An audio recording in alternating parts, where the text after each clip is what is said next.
Hello, everyone. Charles Watts here. Welcome back to Inside Arsenal. It's Friday. It's the end of another week, a working week anyway. The weekend is very nearly here. Arsenal in action tomorrow. Early kickoff, of course, at Goodison. The last trip to Goodison Park for Arsenal when they take on Everton. So we'll talk about that a little bit later on in today's show. Obviously, we're going to start by talking the big news that broke yesterday after yesterday's show about Gabriel out for the season.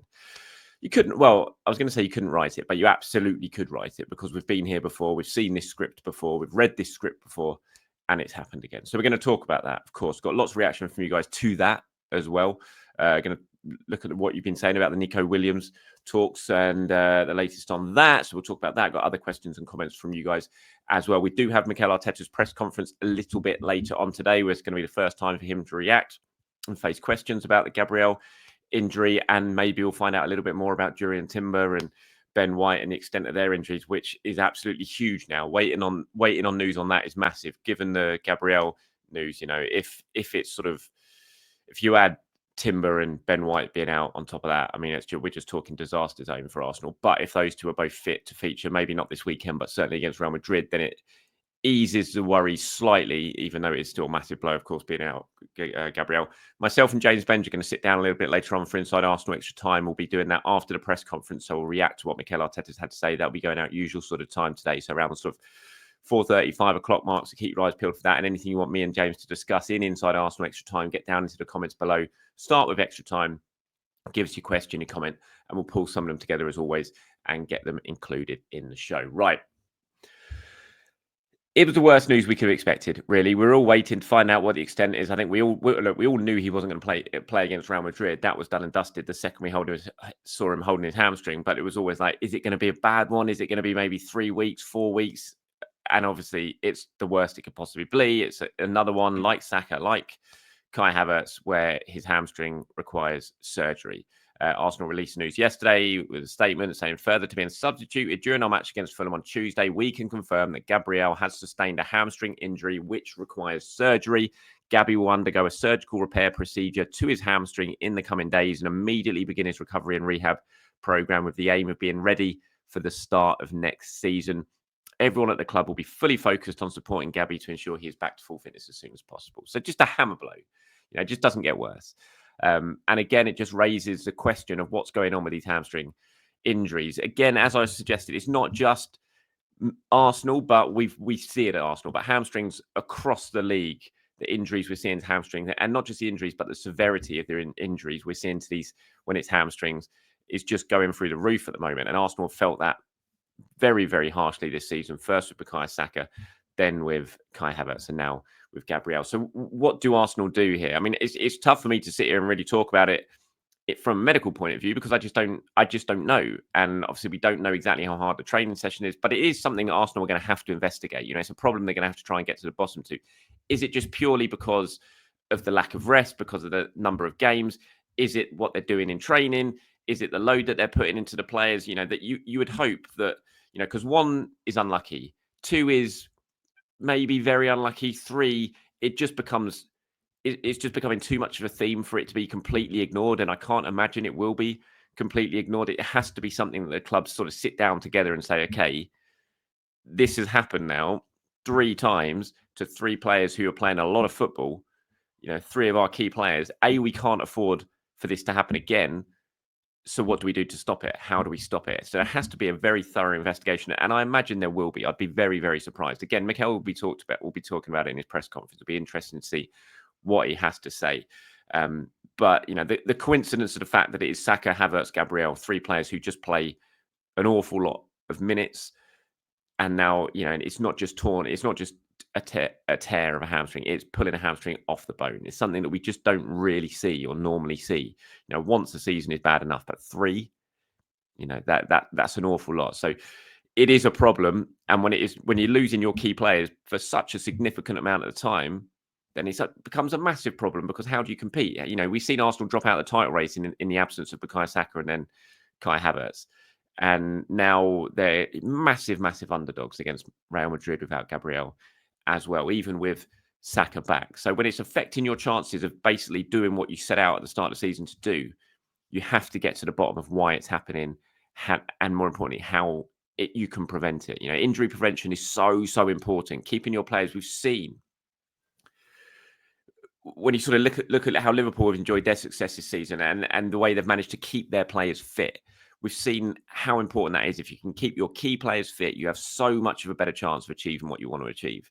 And it's why Arsenal's season has fallen down this season. They've missed so many key players for such amount of time. They just couldn't continue. You don't have the players who can come in beneath them and can fill the void left by Bukayo Saka or even a Gabriel, as we're probably going to find out very, very soon. So they've got to get to the bottom of it and try and work out why it's happened, but more importantly, make sure it doesn't happen. And Arteta, I've seen, well, we'll get to some more. Let's flick on to what some of you guys have had to say. So Harry here says, there is no bright side to losing Gabriel, but as long as he's healthy, I think we are all forgetting how good for us Ben White has been at centre-back. If he and Timber are fit, that's great rotation to cover for Madrid's attacks on that side. Tyron says, a couple of things. Our players have been overplayed for years now, and these hamstring injuries are a direct cause. This is one of the many reasons getting no one in January is atrocious. Second, if Benny or Timber are fit, they are more than good enough to cover for Big Gabby. Andres says, Big Gabby out for the season. Honestly, just end it now. Ben White needs to come back for Madrid. The thought of Kivior against their attackers terrifies me, especially in the first leg on the counter. If we can get through Madrid, then I think a back four of White, Saliba, Calafiori, Timber should be solid enough to keep us fighting in the Champions League. But what a blow. Let's say Ben White is fit. Do you start him versus Everton and Madrid, or would you play Kivior? I think you have to play Ben White against Everton if he's fit, because you've got to get some minutes into his legs. I don't think you could just throw him straight into Real Madrid without having any game time whatsoever since the international break. So I think you'd have to play him, even if it's just for either half an hour or whatever. You've got to get some sort of game time into his legs, I would say, if Ben White is fit. And then you said, I think whoever plays versus Everton will surely play versus Madrid because neither is match fit. So I'd go with Timber, White, Saliba, MLS until Calafiori is back. Let's just hope Ben White is actually an option. Again, we should find out a little bit later on today. Caitlin says, hi, Charles, all the way from North Carolina. Thank you very much for getting involved, Caitlin. I love your channel. Thank you. All I've been thinking since Big Gabby went down is truly how much we are missing Tomiyasu. It's heartbreaking shame we don't have him. He'd be so important here. I have to admit, I was thinking that yesterday, how handy Tomiyasu would be right now. Unfortunately, that's something we've not been able to rely on for a long, long time now. So that's what some of you guys have been saying about the Gabriel injury. I saw someone also, actually, I think I pulled it up here. Let's have a look. Yeah, it was Bob says, hi, Charles. If we're struggling in left centre-back, would Kieran Tierney maybe an option? I believe he plays that position for Scotland. I think he might have played that position for Scotland, but more if it's sort of three at the back and is either left-sided centre-back. And I don't see Arsenal doing that. I don't really see that as an option. I think Kivior definitely starts ahead of Kieran Tierney in a back four along the two centre-backs. So, yeah, it's just a huge blow. There's no doubt about it. It's a massive blow, and it's something that threatens to really derail Arsenal's season. So it's a huge problem, the hamstrings. I think the football calendar is absolutely a massive part of this. Obviously, so many of these players just have not had any sort of rest. I think Arteta has to look at how, he plays some of these players.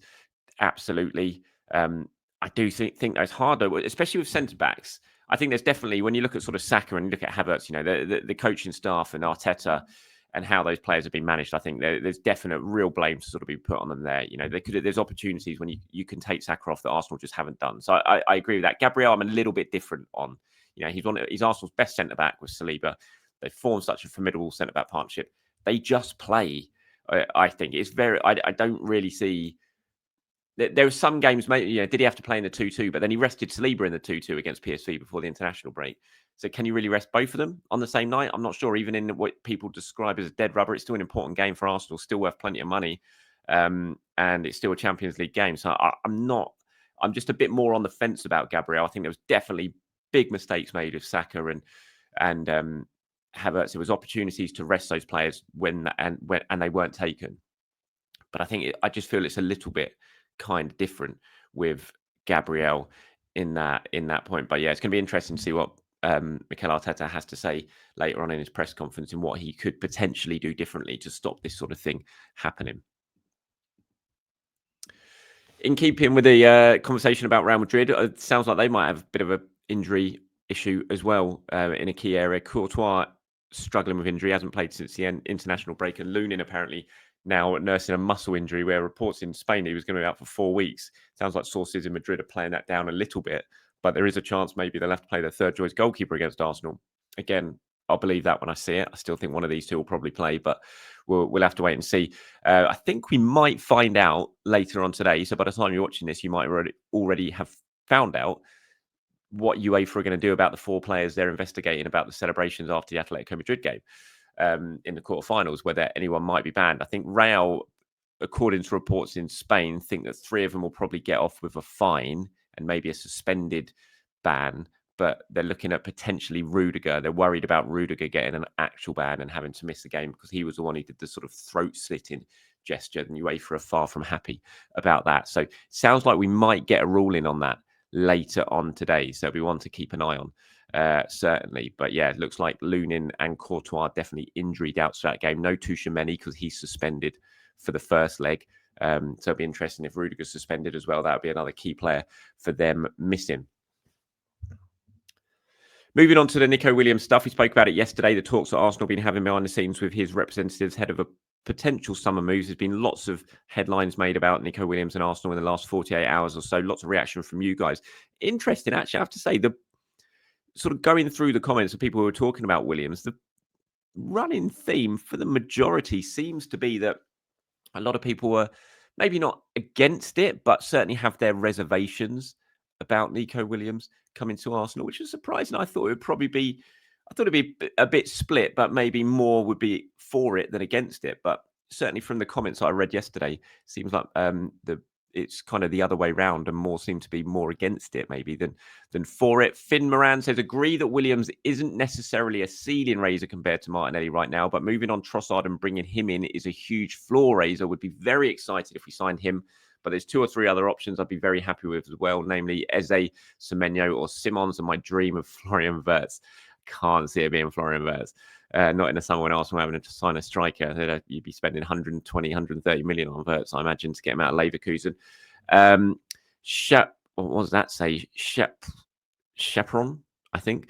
Says, I think Williams makes a lot of sense if we keep Gabby and sell Trossard. If we sell Gabby, I would get a proven Premier League player. I'd suggest you'd be talking about someone like Semenyo in that regard. And then Mr. DMark V7 says, would be really disappointed with Williams signing. Have seen nothing from him other than 3 games at the Euros. Wages would be ridiculous. So many better options like Semenyo or Eze. It does amuse me that people don't want Sesko because he is raw, but then happy to sign Williams even though he is just as raw. Yeah, it's an interesting one. It's hard. I quite like Nico Williams. I'd be very excited by Nico Williams signing. I agree that I wouldn't be totally 100% convinced that he would be a success if he joined Arsenal. I think there's going to be a massive emotional tie for him leaving Bilbao. It'll be his first season in a new country. I don't know if he speaks English or not, but there's going to be adjustment. There'd be adjustment needed. You've seen these sort of moves not pay off in the past. So I wouldn't be 100% convinced it'd be a success. But I do think he's a very good player. And I think the potential that he's got to improve and go up to a real high level is massive. So it would still excite me, but I would be a little bit nervy of it falling into that.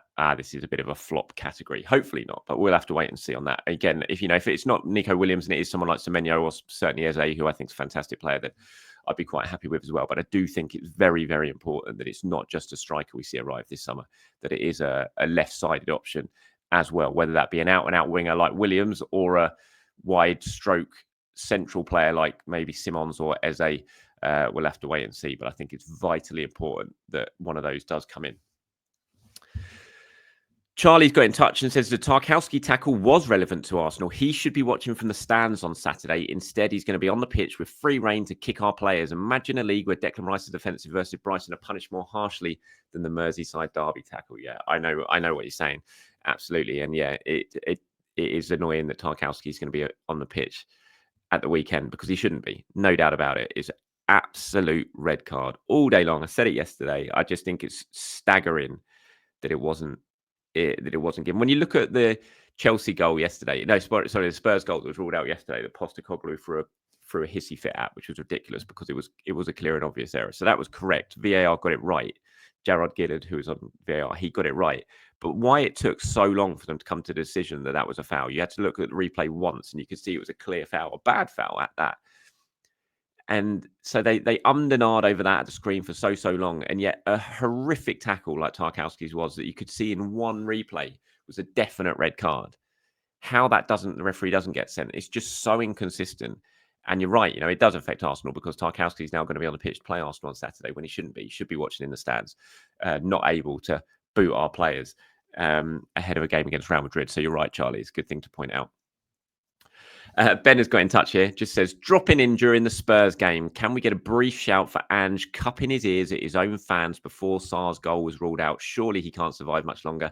Let's hope the crash out is bigger than Conte's. Yeah, that was very, very... I don't think anything gets more Spursy than Postecoglou getting a load of stick from his own fans from a substitution. The substitute then scores a goal. Postecoglou runs down the touchline and cups his ears to the fans, only for that goal to then be ruled out for a VAR check to leave Postecoglou incandescent. It was just so funny, as were his interviews after the game and his press conference after the game. I mean, that relationship is totally broken down. It's happy since Tottenham's day, by the way. Tottenham, obviously, with that defeat yesterday, can no longer finish above Arsenal in the league. So it's that day again, very early this year, actually. What are we? April the what? About April the 4th, and it's St Tottenham days already. So yeah, that was a lot of fun. But the press conferences afterwards, and Postecoglou trying to pretend that he wasn't cupping his ears to the Spurs fans in reaction to what they were chanting, which he clearly was, and he was trying to get out of it in those press conferences. That relationship has totally broken down. It's never been the same since they celebrated losing last season to Man City to ensure that Arsenal didn't win the league. That Postecoglou lost his head at that. He just didn't understand that, did he? And I think from that moment, when he had to go at the Spurs fans on that day and in the build-up to that game, that the relationship's just never been the same since. I think you can all of what you see this season and that breakdown between the manager and the fans, you can point back to that day last season when some of them were celebrating Tottenham losing a game. He never, ever could understand that. And you could see in that the relationship's never been the same. But yeah, it was very funny to watch that yesterday. Spurs just absolutely dreadful. They were absolutely dreadful. Right, that's it from me, everyone, for now. Anyway, I'll be back later on with James Bench for Inside Arsenal Extra Time, reacting to Mikel Arteta's press conference. As I said at the start, anything you want us to discuss in that show, get down into the comments. Start with Extra Time, as always. Leave your comment, your question, your opinion, and we'll pull some of them together and get them included in the show. Until then, have a good Friday. Enjoy the sunshine over here in the UK if you're here, and I'll speak to you soon. Bye-bye.